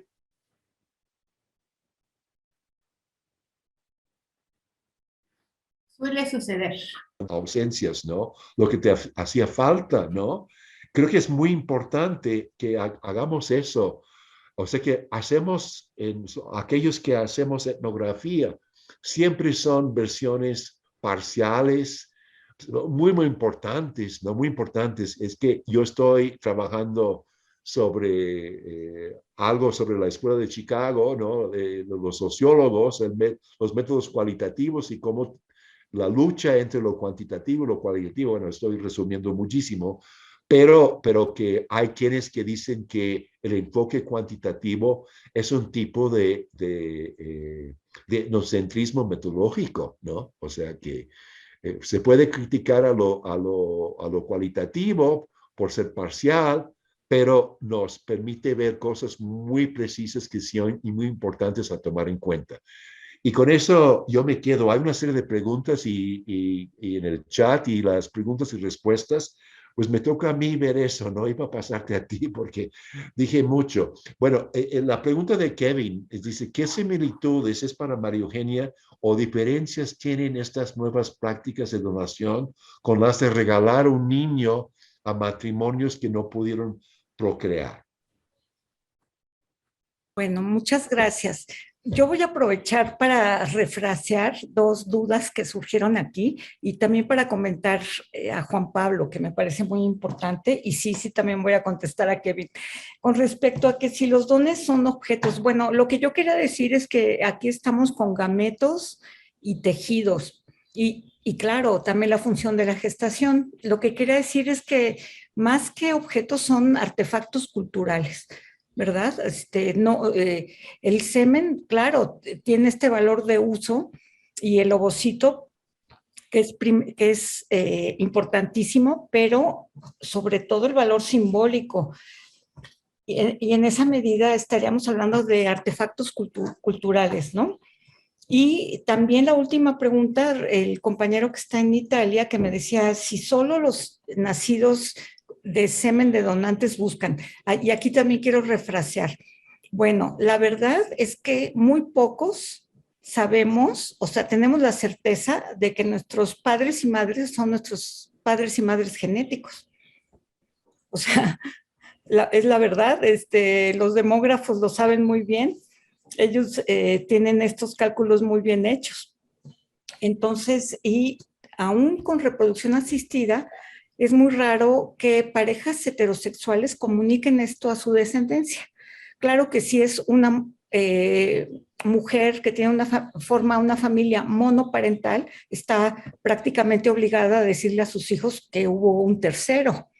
Igualmente en las parejas homoparentales, tanto de varones como de dos mujeres, ¿sí? Entonces, allí refraseo, o sea, hasta ahora, porque además estos fenómenos tienen 40 años, la fertilización in vitro se creó en 1978, o sea, todavía no llegamos a la generación en que los nacidos bajo estas técnicas sean, bueno, ya hay adultos pero no en todos los países. En México la primera fertilización in vitro fue 10 años más tarde.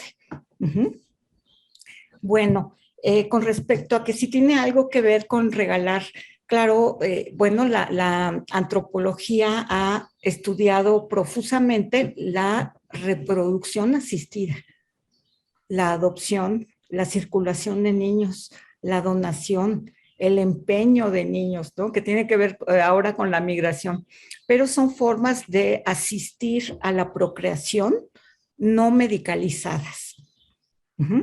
A veces se combinan con formas medicalizadas, pero no siempre. O sea, en México tan difícil es llegar a tener una procreación médicamente asistida exitosa, cómo lograr una donación, una adopción, porque el sistema administrativo, burocrático es a veces muy complicado. Entonces sí tiene que ver, son formas de crear descendencia, de crear lazos. Bueno, esa sería mi respuesta. Sí, yo tengo otra pregunta por ahí me parece que es Alejandro Mendoza. Dice, a mí me gustaría conocer si dentro de la investigación, y esto es dirigido a Leticia, se consideraron los aspectos migratorios en las redes y tipología del cuidado de personas mayores. Posiblemente ese fenómeno incide y determinaría nuevas lógicas y modelos del cuidado. Sí, a ver, es lo que se llama el cuidado transnacional. Digamos, en la literatura, lo que está más estudiado son estas cadenas globales de cuidado, que es trasladar cuidadoras de los países de origen a los países de destino, ¿no? Y entonces allá ellos están cuidando a niños y ancianos, y también se ha reportado esta creación de construcción de como en familia, ¿no? Lo cuido como si fuera mi hijo, como si fuera mi madre. Digamos, tenemos una abundante literatura, y hay literatura para las mexicanas que están trabajando de cuidadoras, por ejemplo, en Estados Unidos. Lo que no sabemos es lo que sucede en los países de destino con el cuidado de esos padres ancianos, ¿no? Y, por ejemplo, de lo que yo he encontrado es que hay hijas migrantes que funcionan como cuidadoras principales desde los Estados Unidos, ¿no? Ellas son las que organizan, envían remesa, tienen temporadas en México para asumir el cuidado y darle un periodo de descanso a alguna de las hermanos que están cuidando en México. Pero también las remesas están sirviendo para pagar a estos cuidadores, a estas familiares, mujeres que cuidan a los padres, ¿no? Por ejemplo, en algunos pueblos, por lo menos en un pueblo que yo conozco, se le paga a una sobrina, prima o tía para el cuidado de padres ancianos, ¿no? Y es con las remesas, ¿no? Entonces, digamos que sí hay indicios, pero a mí me parece que lo que hace falta es documentar estas cadenas globales de cuidado, pero en los países de origen, ¿no? Que eso es lo que se ha olvidado a nivel internacional. Se ve allá, pero no lo vemos aquí, ¿no? Que es la misma situación para América Latina. Las ecuatorianas, peruanas que están trabajando en España, ¿no? Entonces no sabemos qué pasa acá en sus países, ¿no? Entonces, digamos, sí hay, pero habría que profundizar más. Yo creo que la mirada que yo tengo es todavía muy nebulosa, muy superficial, ¿no? Muy bien, es interesante también que señalas aquello, y lo habías mencionado en la presentación, de pagar a una sobrina, que muestra que lo mercantil y lo parental no está forzosamente peleado, ¿no? O sea que... Claro. Y debemos de no partir de estas grandes dicotomías, y la vida concreta es mucho más como complicada. Cuando hacemos etnografía nos damos cuenta de eso, ¿no? Ahora, hay una pregunta de Armando Sánchez Albarrán. Dice, si hay fallas en los cuidados de ancianos, ¿cómo se procesa la reciprocidad entre familiares que financian y familiares que cuidan? Bueno, yo partiría de no considerar como fallas, porque entonces lo que estamos considerando es que habría un ideal de organización de cuidado, de cuidadores, y que tendríamos que cumplirlo. Yo creo que lo que estamos viendo es una diversidad de formas de organizarse, ¿no? Ahora, ¿cómo procesan entre quien da el dinero y quienes terminan haciendo el trabajo, lo que se considera el trabajo del cuidado? Yo creo que eso es como de las grandes ausencias que tenemos, ¿no? O sea, ambos hablan de que lo están haciendo por reciprocidad porque son sus padres, ¿no? Y por ejemplo, es el caso de los hijos migrantes que no participan tan directamente en el cuidado porque envían remesas o vienen a hacer las visitas, aunque sea por periodos cortos. Pero también está el asunto de los hijos migrantes indocumentados que no pueden regresar a México, ¿no? Entonces ellos dicen, bueno, aunque sea de vez en cuando envío $100, $50 para ayudar a mis padres. Yo creo que lo que sería es no mirarlo como una falla, sino como una forma de organización donde tenemos que analizar cuáles son los estilos de participación y cómo se procesa este sentimiento de la obligación filial, ¿no? O sea, yo creo que ahí es el campo abierto hoy día para indagar, ¿no? O sea, y no quedarnos con la idea de que hay un solo tipo de organización del cuidado hacia los padres, ¿no? Tengo dos preguntas más a la vista. Bueno, voy a seguir contigo, Leticia. Dice de Claudia, ¿cómo influye el desempleo con quien se hace cargo de los cuidados de los padres? Bien, o sea, yo no tengo respuesta, pero así como entre mis ideas o hipótesis, yo me pregunto si este proceso de mercantilización del cuidado, o sea, de pagar trabajadoras y que sean familiares, yo no sé si para estos miembros de la familia que están desempleados es una estrategia de sobrevivencia o es una forma de reciprocidad entre los hermanos, ¿sí? O sea, no sé, pero para mí esas serían como mis dos hipótesis, o sea, que he pensado, digo, bueno, a quien le paga que estuvo desempleado, o sea, ¿por dónde explicar ese asunto, no? Yo tendería a esas dos hipótesis, pero no tengo evidencias para eso, ¿no? Muy bien, gracias. Y también quisiera yo enfatizar tu rigurosidad y tu cuidado, aquello de señalar las ausencias en tu investigación. Yo creo que es una lección para todos, ¿no? De tener cuidado antes de llegar a concluir algo sin datos suficientes, y precisamente ahí está la importancia de la etnografía en discutir reciprocidad o cualquier cosa que tenga que ver, ¿no? Con, pues ese es nuestro oficio, ¿no? Hacer etnografía, ¿no? Para conocer, ¿no?, la realidad.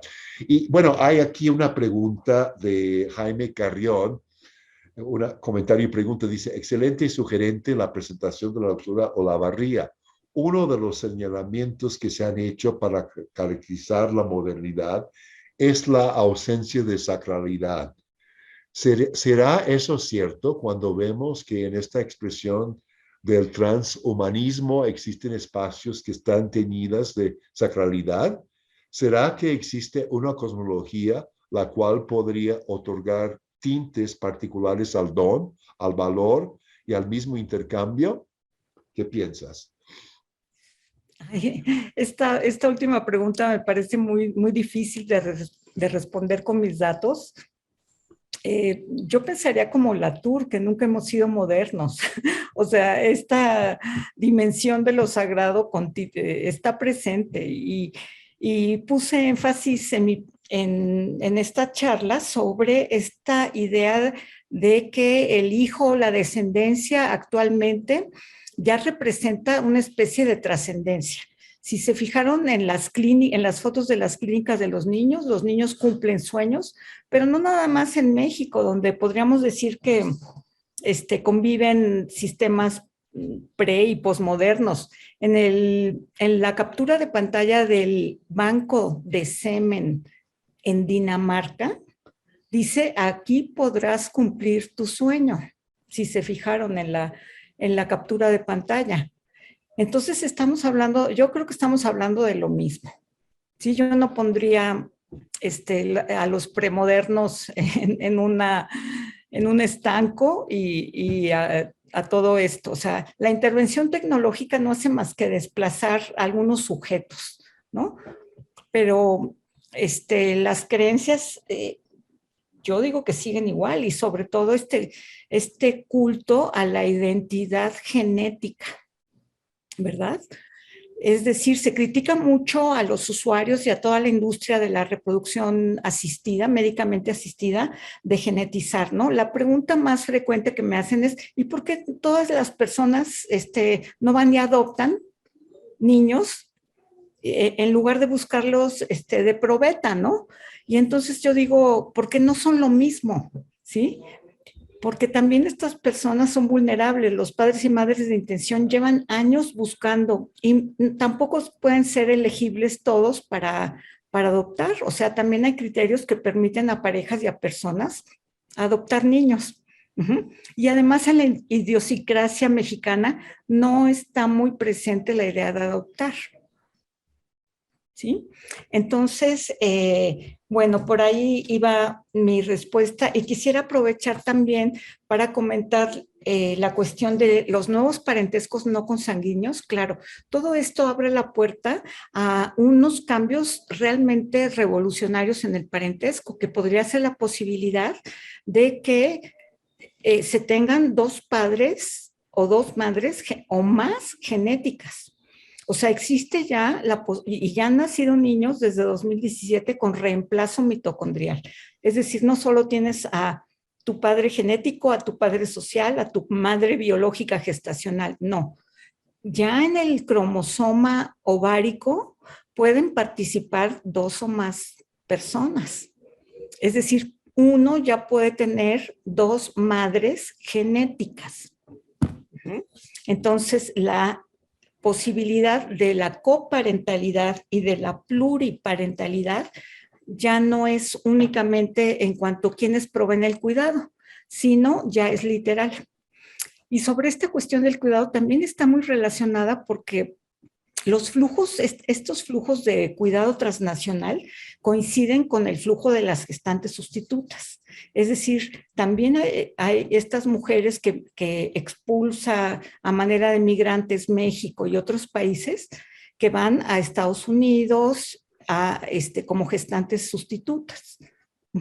Y la figura en sí misma de la gestante por sustitución en algunos países se ve como aquella que cuida al embrión, ¿no? Entonces, creo que están muy relacionados nuestros temas. Sí, fue una yuxtaposición un poco rara al principio, en parte por las disponibilidades de horarios, pero creo que juntar a las dos contribuye a muchas reflexiones, ¿no? Creo que quería intervenir, creo que vi un mensaje que quería decir algo a Andrés Oseguera. ¿Es así? Sí. Por favor, Andrés. Sí, gracias. Y bueno, también muy interesante las dos ponencias, las pláticas y bueno, escuchándolas, pues también muchas reflexiones al respecto.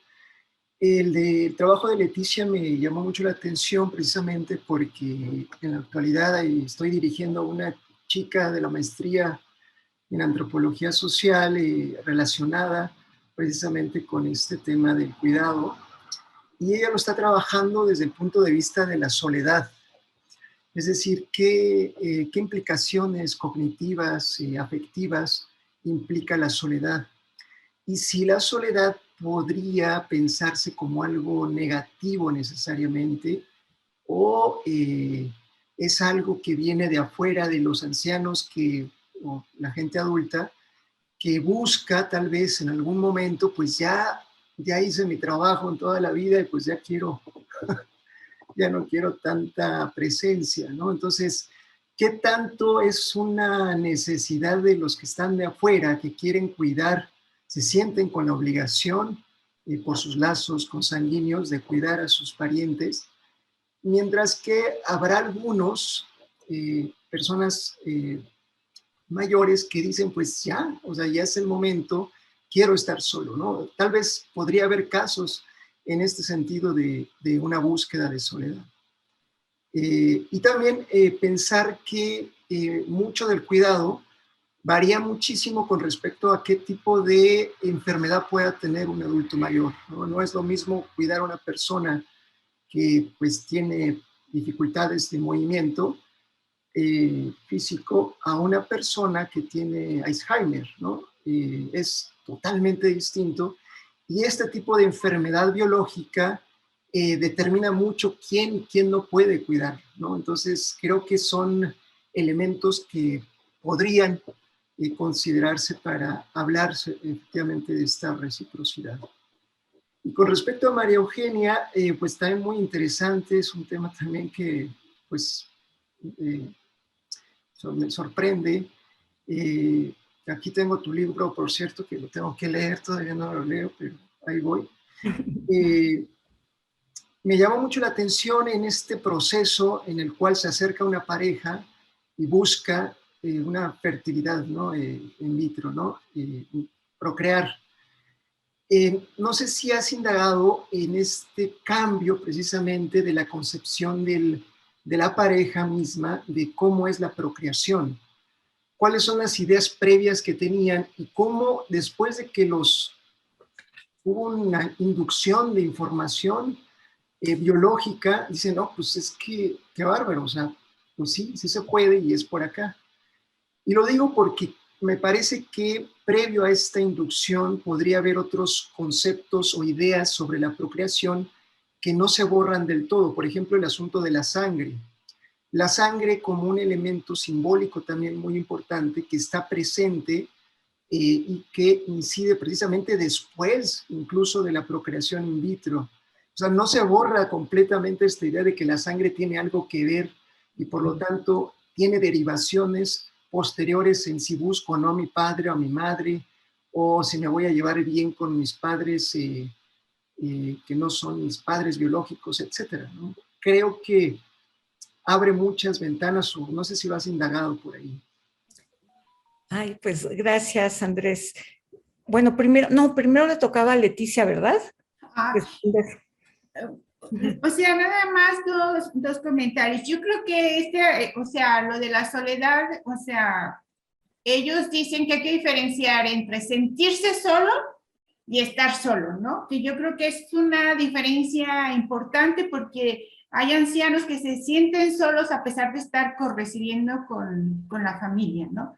Ahora, el asunto de que se nieguen ya a seguir cuidando, o sea, a seguir asumiendo el rol de cuidado, yo creo que esto es parte de lo que yo digo de las ausencias en la indagación, ¿no? O sea, no sabemos cuáles son las razones o las circunstancias por las cuales hay miembros de la familia que dicen no me involucro en el cuidado, ¿no? Yo creo que ese es el tema realmente de investigación, ¿no? Indagar sobre qué les lleva a estos ancianos a decir, yo ya no cuido, sobre todo si son ancianos jóvenes, ¿no? Que se supondría estarían cuidando a los ancianos muy viejos o a los centenarios, ¿no? Entonces, si dicen que no, yo creo que esa es la fuente fértil para indagar, ¿no?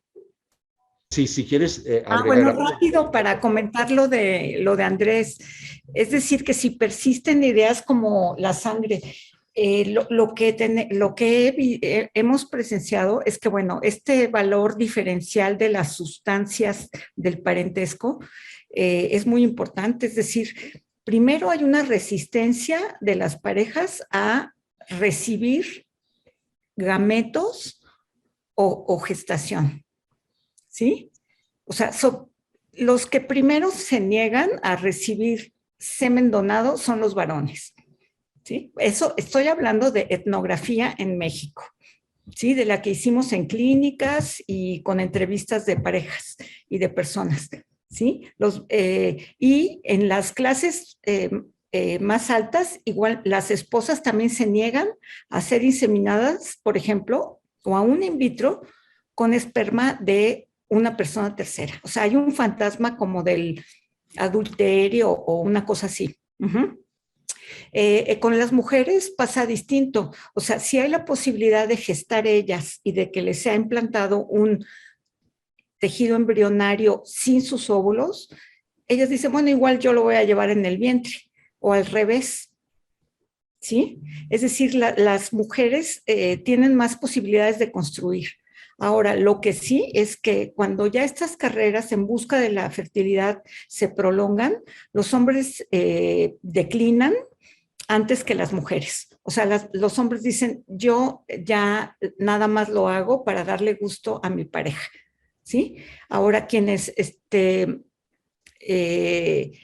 están ahí firmes, quiero decir siempre con la idea, serán las parejas monoparentales y homoparentales. Ahora, también mi visión es que la genética se ha convertido en el símbolo principal del parentesco euroamericano. ¿Sí? O sea, mientras persista algún lazo genético con con el niño o niña. O sea, puede ser que la madre no aporte el óvulo, pero si lo lleven, pero incluso allí es cuando les imponen el secreto a la descendencia. O sea, lo que quiero decir es que aquí hay también una práctica del secreto muy generalizada, por lo menos en México. En España es obligatorio decirle tanto a los adoptados como a los nacidos por terceros el origen. O sea, hay un derecho al origen. En México no. Y bueno, ni se ha discutido. Y por lo que se ve, hay ocultamiento. Entonces sí siguen estos símbolos pues de la sangre y de la convivencia y de la crianza, ¿no? Que son muy importantes. Bueno, eso sería todo. Bueno, muy bien. Con eso cerramos este primer bloque del día de hoy y pues tenemos un descansito de 10 minutos. Espero que con nosotros. Por favor, Jorge va a pasar una imagen, publicidad para el grupo ¿cómo se llama? De la red y la siguiente conferencia.